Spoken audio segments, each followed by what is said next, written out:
Hello and welcome to Evolution IAS. So this is our 8th lecture of the series Most Important Current Affairs for UPSC Prelims 2020, and in this lecture we will see the art and culture related topics of the month of May of 2020. So in this short lecture we will see these 5 topics. First one is Konark Sun Temple, and we will also see the context in which the Konark Sun Temple is in news, and we will learn about its architecture and who created this temple and significance of it. Second is geographical indications. In that we will see some recent geographical indications given to the Indian products. Third one is Trisur Purma, what is that? And then Vishnu Sendra Parva, a festival. Okay, and the fifth topic will be Vesak. So these are our 5 topics. Now let us start. First temple in news, Konark Sun Temple. This is in Odisha. Why this is in news? Because recently what has happened, that Ministry of New and Renewable Resources, see the context, not Ministry of Tourism, not Ministry of Culture, Ministry of New and Renewable Energy is involved with Konark Sun Temple, or you can say the whole town of Konark itself. Why? Because this MNRE ministry has taken an initiative that they will work for the whole city solarization, that complete solarization of the Konark Sun Temple and also the Konark town also in Odisha. That responsibility Ministry of New and Renewable Energy has taken. That is why Konark Sun Temple is in news. So how this funding will be done? See, this program is 100% funded by central government. So 100% central financial assistance will be provided for the solarization of Konark Sun Temple and the Konark town also. And out of that 100%, 25 crore from the government of India through the Ministry of New and Renewable Energy. And the implementation will be by a state government. So implementation will be by Odisha Renewable Energy Development Agency. They will work towards solarization of this particular town and the temple, and the funding will be provided by central financial assistance, and 25 crore rupees will be provided through Ministry of New and Renewable Energy of the Government of India. So now we need to learn what is Konark Sun Temple, where it is. See this temple, okay? See this temple. This is a little bit black in color, okay? That is why it is called Black Pagoda. Also, the significance of the temple architecture here is that the first rays of the sun which come towards the temple directly fall in the sanctum sanctorum, or you can say Garbhagriha of the temple. So that is why this temple is known as Black Pagoda. So this is this is Black Pagoda, right? So which temple is known as White Pagoda? Nearby only in Odisha itself, there is Jagannath temple in Puri town. That temple is known as White Pagoda, and this Konark temple is known as Black Pagoda. See the architecture. This temple architecture, whether it is Black Pagoda or White Pagoda, is a kind of mix of Dravidian and North architecture. In this temple, you will see the boundary walls which are generally present in Dravidian temple architecture. Otherwise, in North Indian temple architecture, boundary wall is not present. Also, can you see this intricately carved architecture? So many things outside, but when you go inside, the walls are plain. That is another peculiar architecture of this temple. Can you see these ratha wheels? So because this temple is dedicated to sun, so these rathas denote that sun rays are coming through this on a chariot. So this is like a vehicle, okay? So you can say that architecture or architect who made this temple was trying to denote that this whole temple is situated on a ratha pulled by horses, many pair of horses. Odisha temple architecture is also known as Rekha Dyol architecture. Here you will see the Kalash and all, because this is very old temple, so you can't see that. Many things are maybe degraded also. You can see degradation is very much visible. Restoration work also goes on, but obviously the previous architecture can't be preserved totally. So that is how the temple architecture is. Who made this temple? This temple was made in 13th century by a great Ganga dynasty ruler known as King Narsimha Dev I. He belonged to Ganga dynasty of Odisha, and in 13th century he made this temple. There were many floods and tsunamis. They destroyed the temple many times, but still there has been restoration work. Konark temple was conceived as a gigantic chariot. See, gigantic chariot of the sun god. The whole temple is considered as a chariot of sun god, and the sun rays are coming to the sanctum sanctorum directly because you consider it as a chariot and sun rays are coming inside. So with 12 pairs of exquisitely ornamented wheels pulled by 7 horses. So there are 12 pairs of wheels, and those are chariots, and that chariots are supposed to be pulled by horses, which are 7 in number. You should remember that. Also in 1984, this Konark Sun Temple has got the UNESCO World Heritage status. This temple is so important that it is protected by Act of the Indian government. That act is known as Ancient Monuments and Archaeological Sites and Remains AMASR Act of 1954 58, sorry, and the rules came in 1959. So you should not remember the rules and all. You should just know that this temple is protected by the Act of the Government of India, which also protects many other cultural heritages, architectural heritages of India. The act is known as Ancient Monuments and Archaeological Sites and Remains Act 1958, came in the era of Jawaharlal Nehru. Now you should also understand that Odisha is known as temple state, and Puri and all are known as temple town, right? Konark is known as temple town. So in Odisha, we have a very famous Odisha's Golden Triangle, and Golden Triangle has 3 temples. Can you see the map? So this town located on the coastal area is Puri. In Puri, we have Jagannath Puri temple. Jagannath Puri temple, you remember the Rath Yatra, that is related to Jagannath Puri. Second is Bhubaneswar. Bhubaneswar is the capital of Odisha. This is not a coastal town. Bhubaneswar also has temples. And the third location is itself this Konark Sea on the coastal area, where the sun rays will be coming directly to the temple in Sanctum Sanctorum. This triangle made by these architectural monuments, very famous architectural monuments of India in these 3 cities, that triangle is known as Odisha's Golden Triangle. So the first link is Jagannath Puri, second link is Bhubaneswar, and the third link is Konark Sun Temple. Remember that, okay? It remains a major pilgrimage site of Hindus who gather here every year.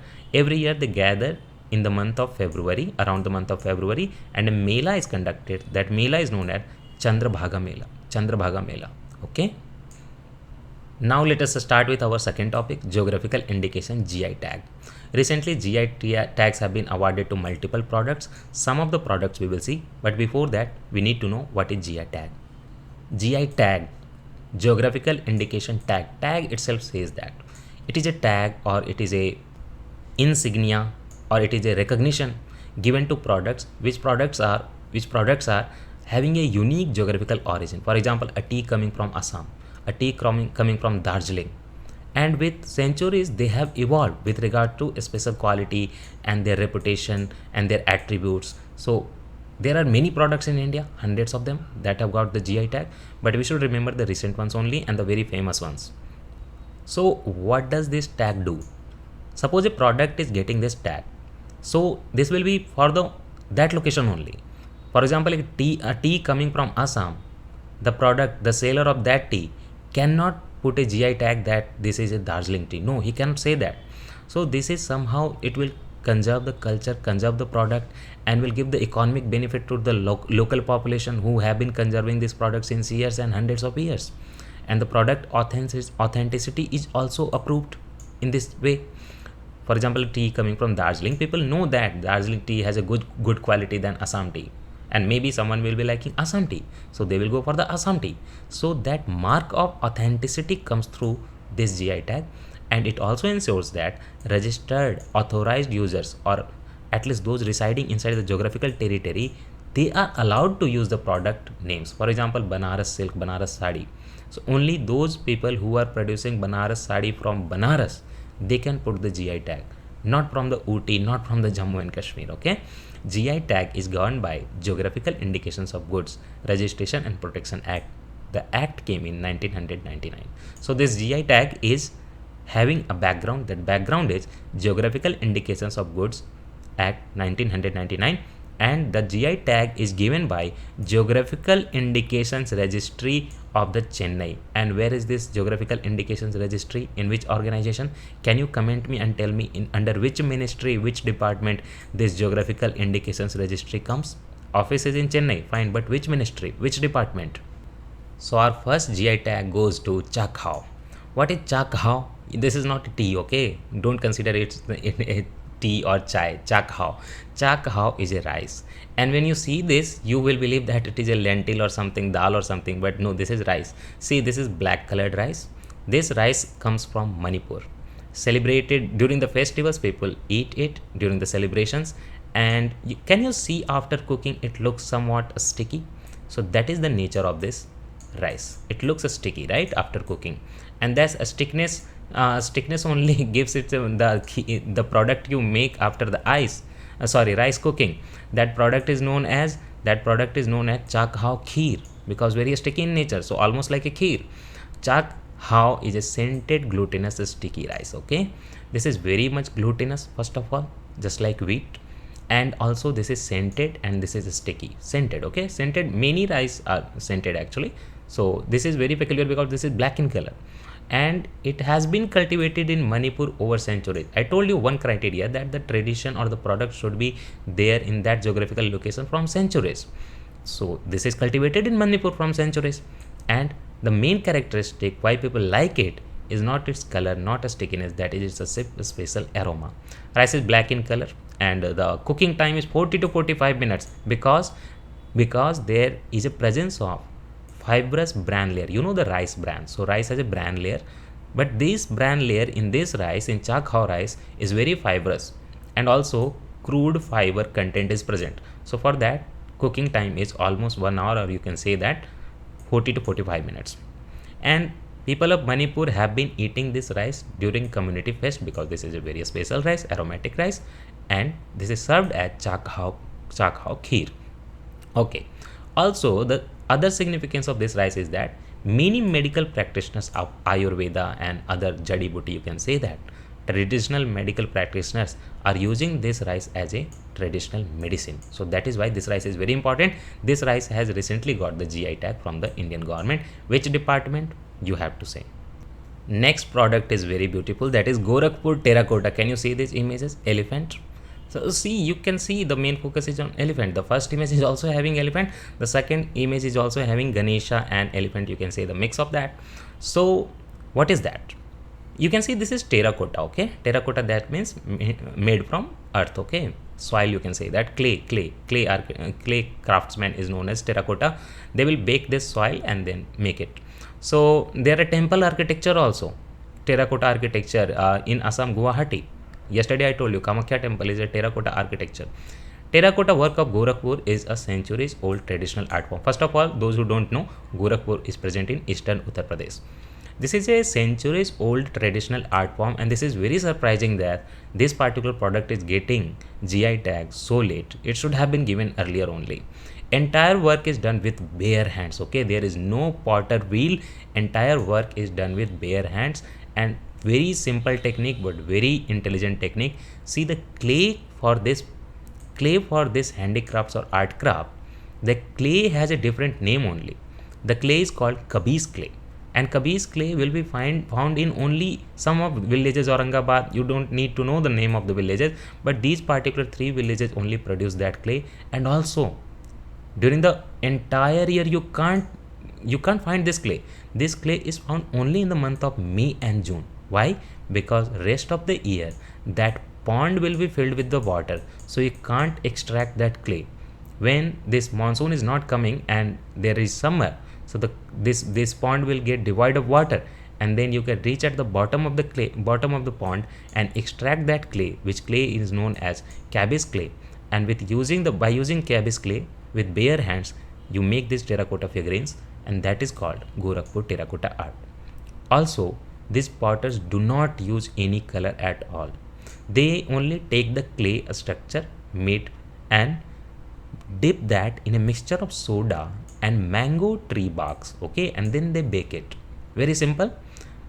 First they make the structure, then they will dip this into a mixture having soda and mango tree barks, and then they bake it, and then terracotta figurines are produced.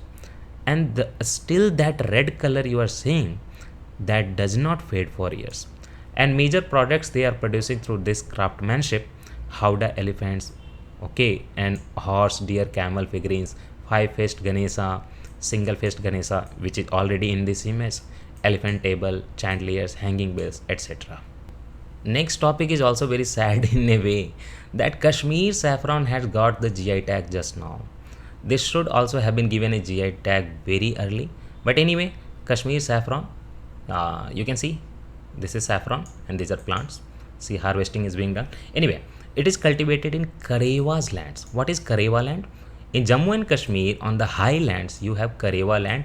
They are fertile in a way that only those lands in India can produce saffron. Okay, so these Karewa lands have a geological significance also, and how they originated. Can you comment and tell me, if you have read the geography or revised, can you tell me how this Karewa land is produced in India? Anyway, it is only saffron in the world grown at an altitude of 1600 meter to 1800 meter, 1.6 to 1.8 kilometer. At that altitude, this is the only saffron type grown in the world. In ancient Sanskrit literature also we have reference to saffron, but the name was Bahukam. Name was Bahukam in ancient Sanskrit literature about the saffron. So in that period also we had saffron cultivation in India. Obviously in Karewa's land that must be happening. What are the characteristic feature of Kashmir saffron? Why it is different? Why it is unique? If you have read the botany and if you have joined evolution for botany classes, you must be knowing that saffron is nothing but stigmas of the flowers. These are the flowers. From that see stigma. Okay, a style and a stigma are flower parts. Sorry. The stigmas of these flowers, saffron flowers, produce this long and thick saffron, and it is natural deep red color. Natural deep red color, has a very high amount of aroma. If you put it in food, the whole food gets the aroma if it is genuine and authentic. You get many bad products in the name of Kashmir saffron. It has a bitter flavor, okay, bitter flavor and chemical free processing. The Kashmir Karewas produce saffrons. The people do not do any chemical processing, okay. This is very organic and high quality of crocin.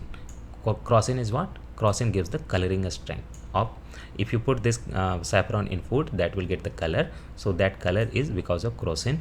And saffronal is the flavor of the saffron.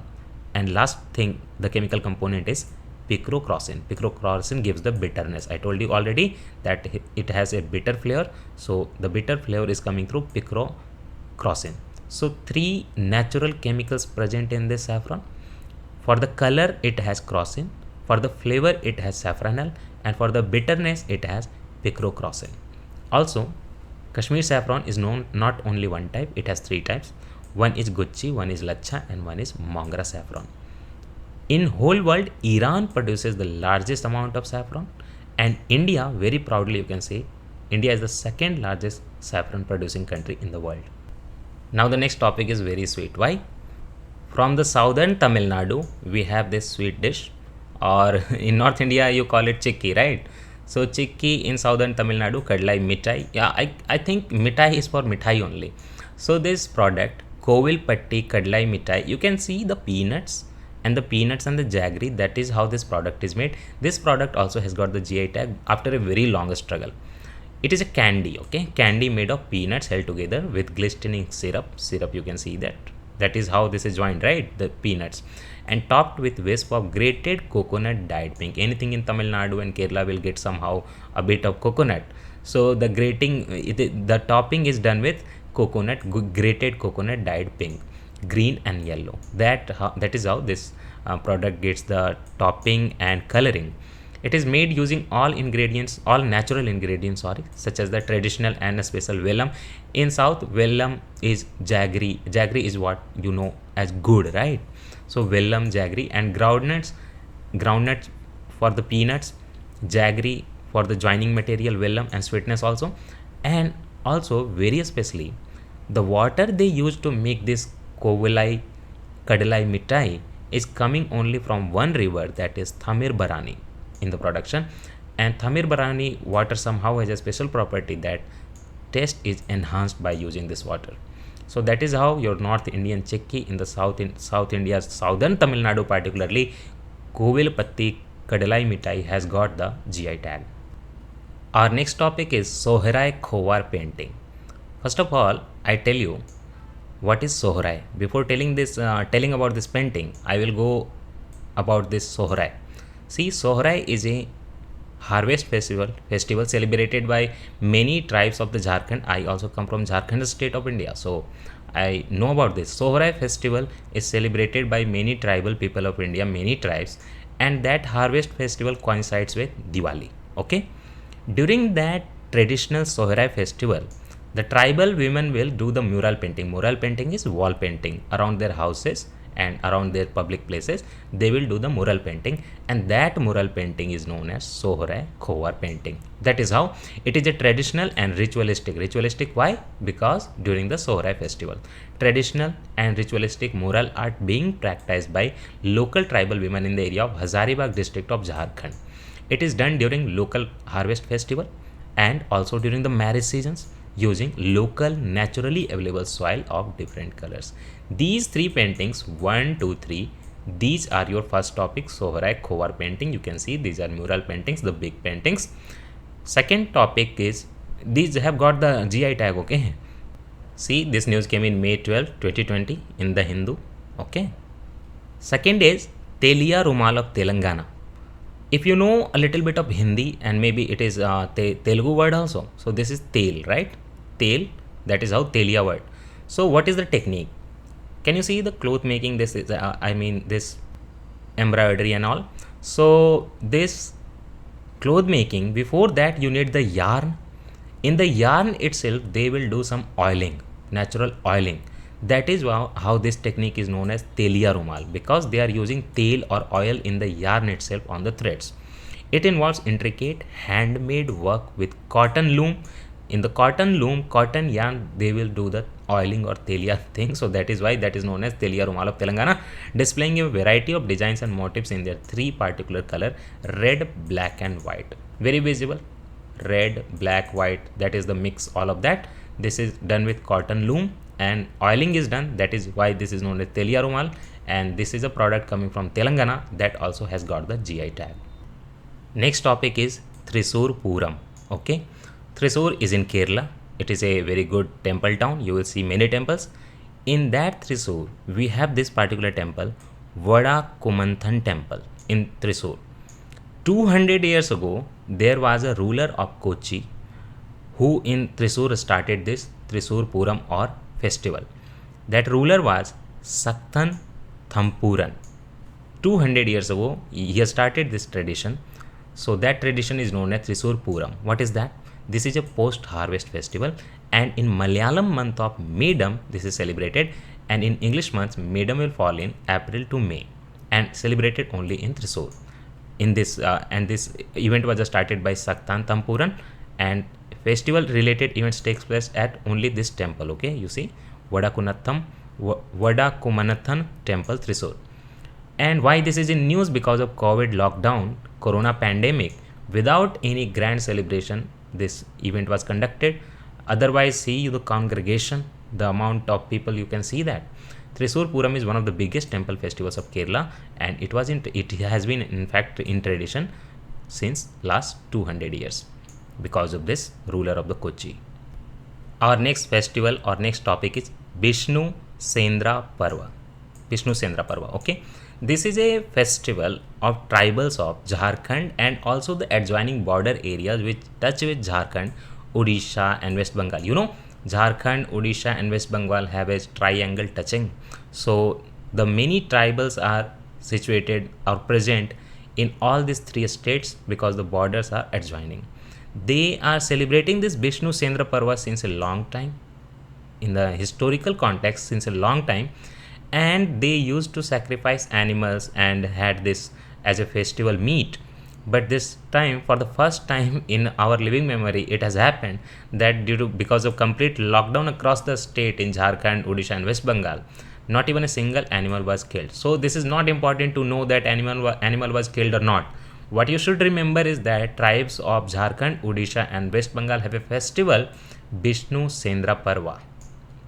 And sorry, this is an annual hunting festival. Okay, hunting festival only, but not even a single animal was killed this time because of the lockdown. This is a hunting festival, you should remember that. Okay, I had a mistake, I should have said it before only. How I missed, I don't know. So annual hunting festival, Bishnu Sendra Parva. Next topic is Vesak. This is not Basak, okay, this is Vesak. Before going into this topic in this PPT Vesak, we should just see Wikipedia about this. Vesak, what is that? Vesak or Vaisakha in Sanskrit. This is a Buddha Jayanti. This is also known as Buddha Jayanti, Buddha Purnima, Buddha Day, and traditionally it is a holy day across Buddhist nations and I think India also, and celebrated by some Hindus in South and Southeast Asia as well, Tibet and Mongolia. The festival means it celebrates the birth anniversary, enlightenment and death, everything of Gautam Buddha in Theravada and Tibetan Buddhism. In 2020, Vesak Day falls on 7th May in India. That is why it is in news. But there is more to this.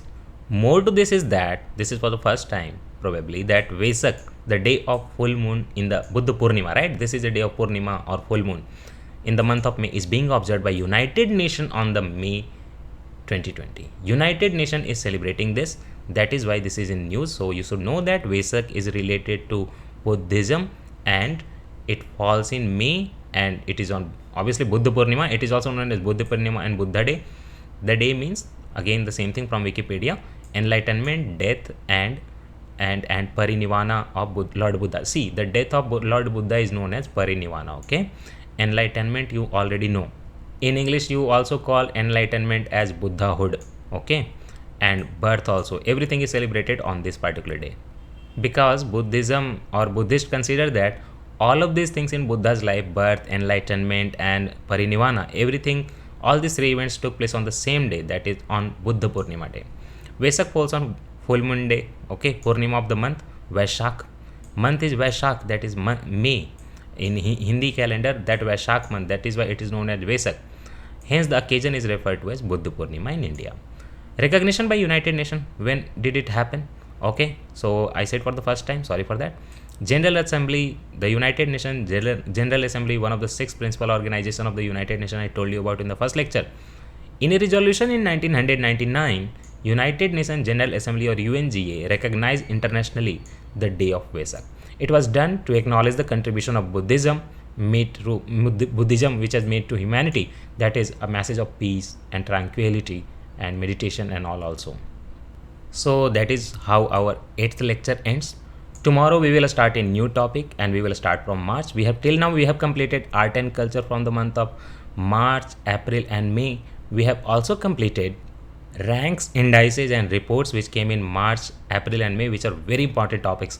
So in next lecture we will start something very important and we will again do it chronologically, March, April and May, so that your preparation is consolidated and you score very well in the prelims. Thank you all. Take care.